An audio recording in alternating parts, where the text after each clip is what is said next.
오늘 느헤미야서 1장 1절에서 11절 말씀을 가지고 이런 사람 되길 원합니다. 한번 따라 할까요? 이런 사람 되길 원합니다. 이런 사람 되길 원합니다 라는 제목으로 하나님 말씀 나누죠. 오늘 말씀은 느헤미야가 예루살렘 고국의 소식을 듣고 슬퍼하며 기도하는 이야기입니다. 여러분, 지금까지 말씀을 나눈 것처럼 이스라엘이 망했죠.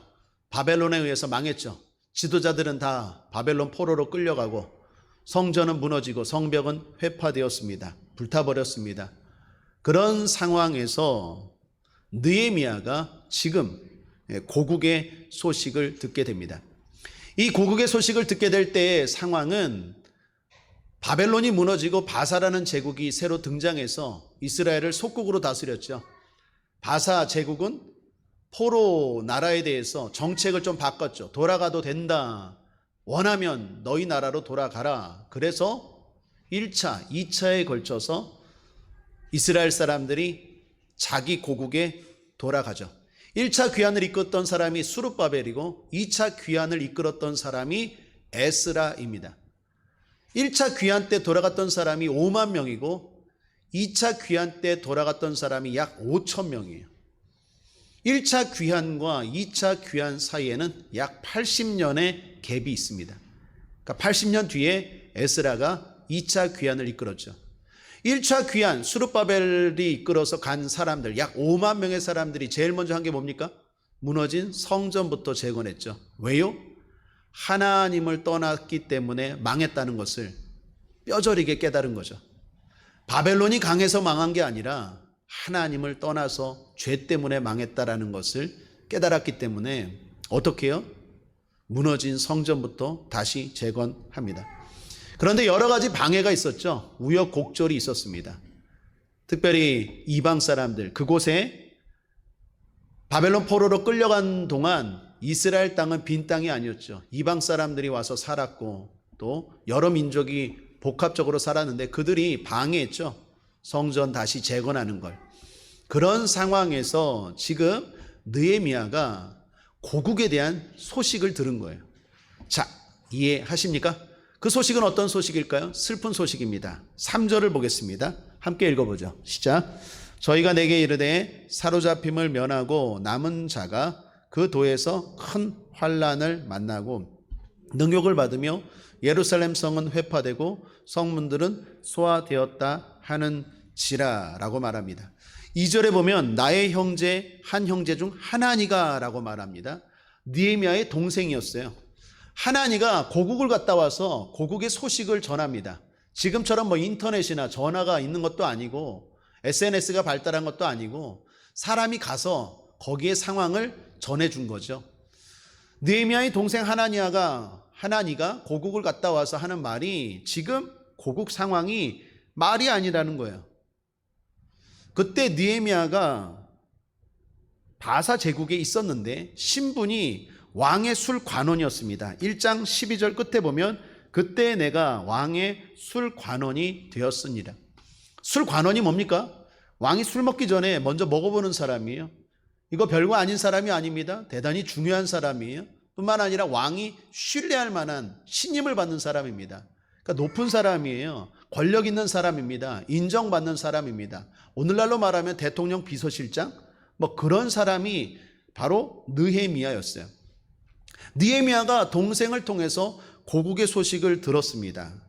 형, 고향 땅이 말이 아니야. 돌아간 사람들이 재건을 하는데 여러 가지 방해가 있고 진척이 안 되고 어려움이 있어.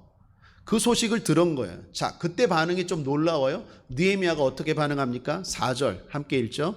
시작. 내가 이 말을 듣고 앉아서 울고 수일 동안 슬퍼하며 하늘의 하나님 앞에 금식하며 기도하여. 느헤미야가 어떻게 했다고요? 그 소식을 듣고 울며 기도했대요. 여러분, 여기 느헤미야의 반응이 좀 의아합니다. 어찌 보면 느헤미야와 고국으로 간 사람들은 전혀 상관없는 사람들이에요. 그냥 동포 정도예요. 그런데 느헤미야가 울었대요. 더욱이 느헤미야가 지금 어떤 상황입니까? 앞서 말씀드린 것처럼 편한 상황이에요. 자기는 권력도 있고 인정도 받고 나름대로 타국 땅에 가서 성공했어요. 술 맡은 관원장이 되었어요. 그럼에도 불구하고 느헤미야가 울었대요. 왜 울었을까요? 하나님의 마음을 느낀 겁니다. 하나님의 마음을 생각하니까 슬픈 거예요. 사랑하는 여러분, 여기 첫 번째 우리가 눈여겨볼 게 있습니다. 여러분은 뭐 때문에 우십니까? 내 처지 때문에 우십니까? 아니면 하나님의 마음 때문에 우십니까? 오늘날 하나님의 마음을 알고 하나님의 마음을 생각하고 우는 사람들이 적어지는 것 같아요. 제가 목회하면서 힘든 게 뭘까요? 목회하면서 힘든 게 뭔 것 같아요? 다른 것보다 제일 힘든 게 뭔지 아십니까? 함께 울어줄 사람이 없어요. 교회를 위해서. 대부분 자기 문제 때문에 울어요. 누구 하나 교회를 위해서 우는 사람이 별로 없어요. 다 그냥 내 처지, 내 문제, 내 아픔, 심지어 그런 사람도 지금은 적어요. 아예 울질 않아요. 아예 기도하지 않아요.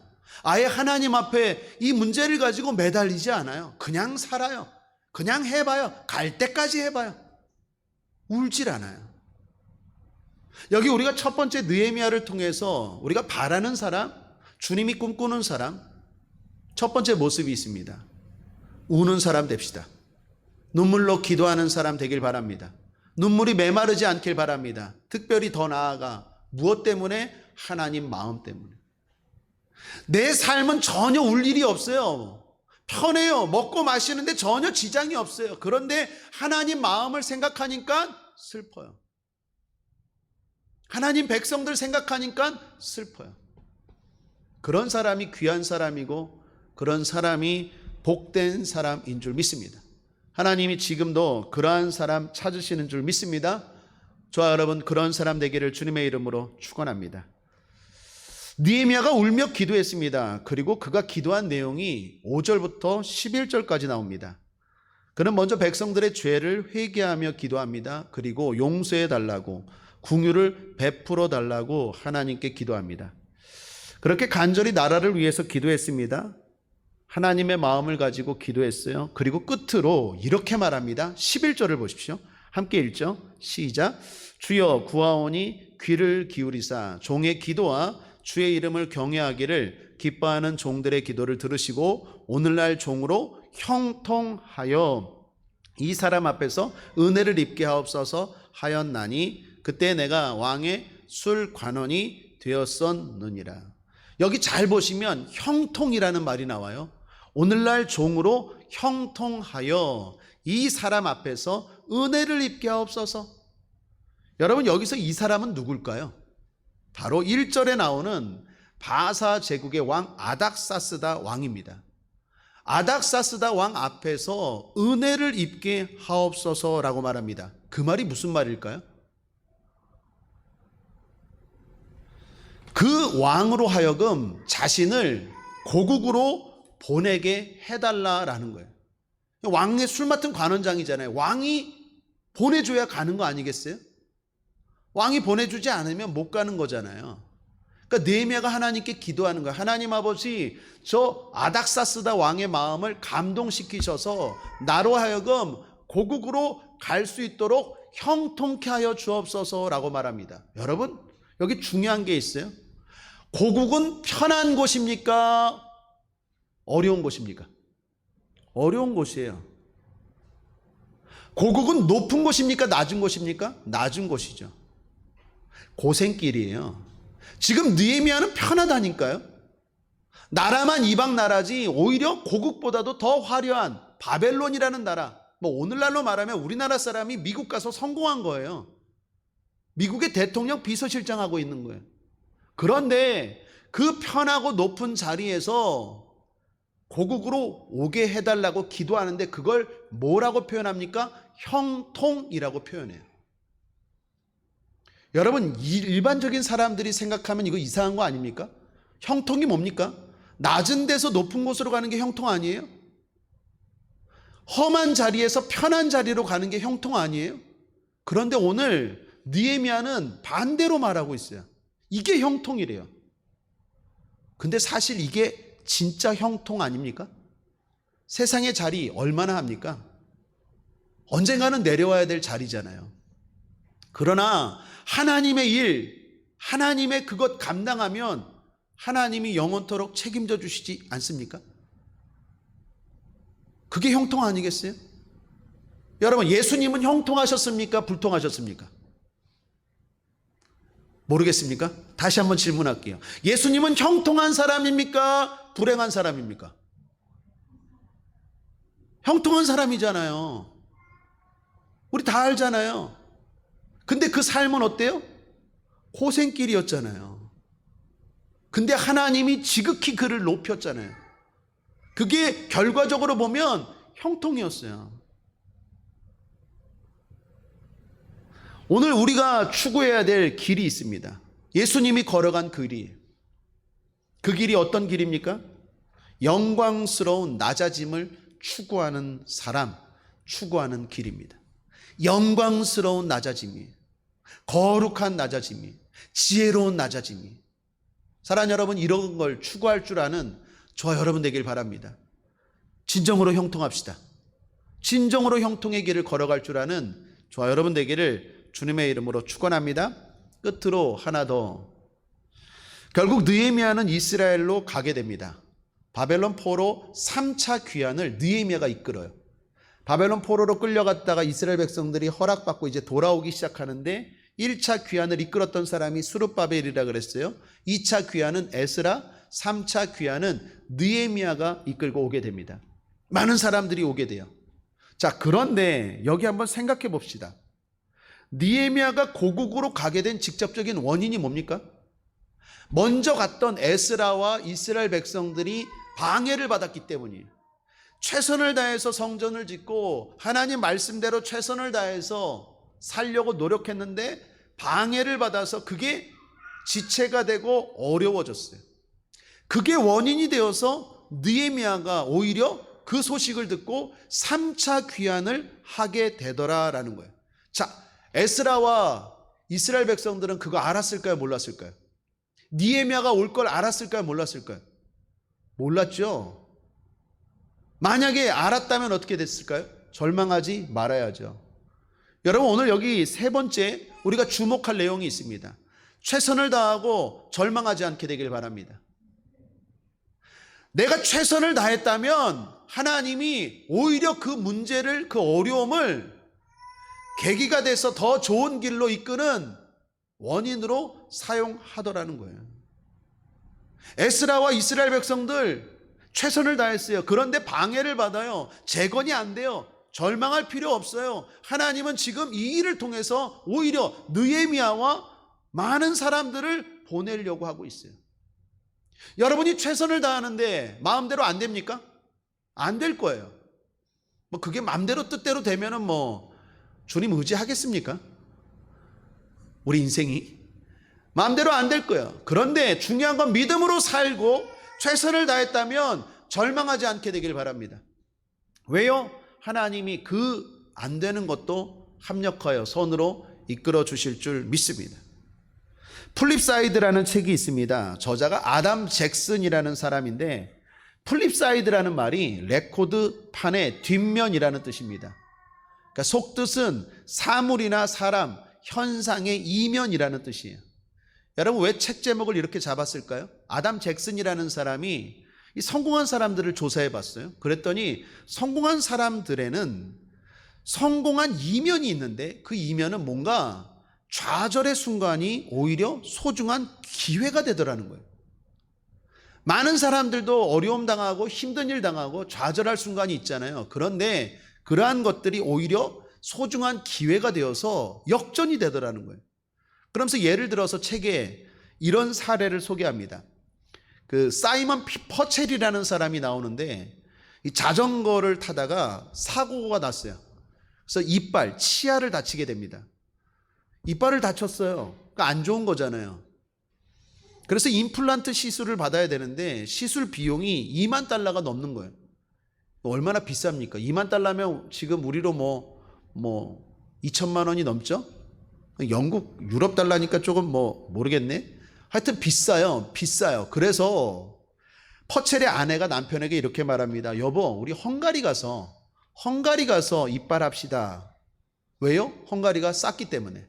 그러니까 동유럽이니까 좀 싸잖아요. 그래서 헝가리에 가서 시술을 받는데 거기서 시술을 받을 때 4,000달러로 받았어요. 2만 달러짜리를 헝가리에서는 4,000달러를 받고 시술한 거예요. 시술을 받고 와서 놀라운 일이 일어납니다. 그의 인생에 전환점이 생겨요. 회사를 하나 차리는데 그 회사가 뭐냐? 헝가리의 싼 임플란트를 홍보하고 소개하고 연결하는 회사를 차려요. 그 회사 이름이 스마일 세이버예요. 스마일 세이버. 그런데 이게 히트를 치게 돼요. 영국에서. 큰 기업으로 성공하게 됩니다. 뭐 이런 식이에요. 여러분, 자전거를 타다가 넘어졌어요. 이빨이 부러졌어요. 좋은 일입니까? 나쁜 일입니까? 그 자체로는 나쁜 일이죠. 재수가 없는 일이죠. 슬픈 일이에요. 그런데 오히려 그게 그 사람이 크게 성공하는 이면이 됐다라는 거예요. 그게 플립사이드입니다. 레코드 뒷판. 우리 인생 성공한 사람들의 이면에 항상 이렇게 성공한 이면이 있다라는 거예요. 이거를 아담 잭슨이 수많은 사람들, 성공한 사람들을 다 조사했다라는 거예요. 하나님의 백성들도 마찬가지예요.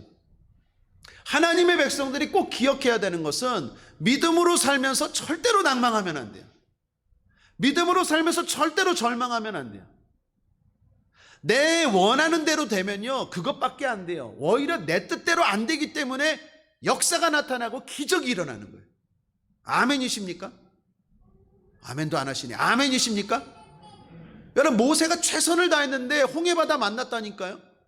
낭망하면 안 돼요. 거기서 홍해바다가 갈라지는 기적을 봤어요.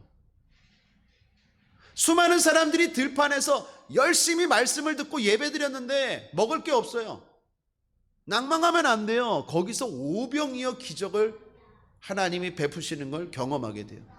항상 하나님의 역사, 하나님의 일하심은 뭔가 내가 안 되었을 때, 절망했을 때 그때 일어나더라 라는 것입니다. 최선을 다하고 절망하지 마십시오. 특별히 하나님의 사람들은 더욱 그렇습니다. 한번 따라하겠습니다. 내 이면에는, 내 배후에는 하나님이 계십니다. 믿습니까? 하나님이 계세요. 하나님이 느헤미야를 보내세요. 왜요? 에스라와 이스라엘 백성들의 어려움 때문에. 여러분, 느헤미야 끝으로 이름의 뜻이 뭔지 아십니까? 하나님의 위로라는 뜻이에요. 야는 하나님, 엘리야, 느헤미야, 야는 하나님, 앞에 위로하다는, 느헤미야, 하나님의 위로라는 뜻이에요. 최선을 다하고 낭망하지 않는 자에게 하나님의 위로가 있는 줄 믿습니다. 말씀을 정리합니다. 이런 사람 되길 원합니다 라는 제목으로 하나님 말씀 느헤미야서 1장 나누었습니다. 오늘 세 가지 기억하십시오. 하나님의 아픔을 느낄 수 있는 사람 됩시다.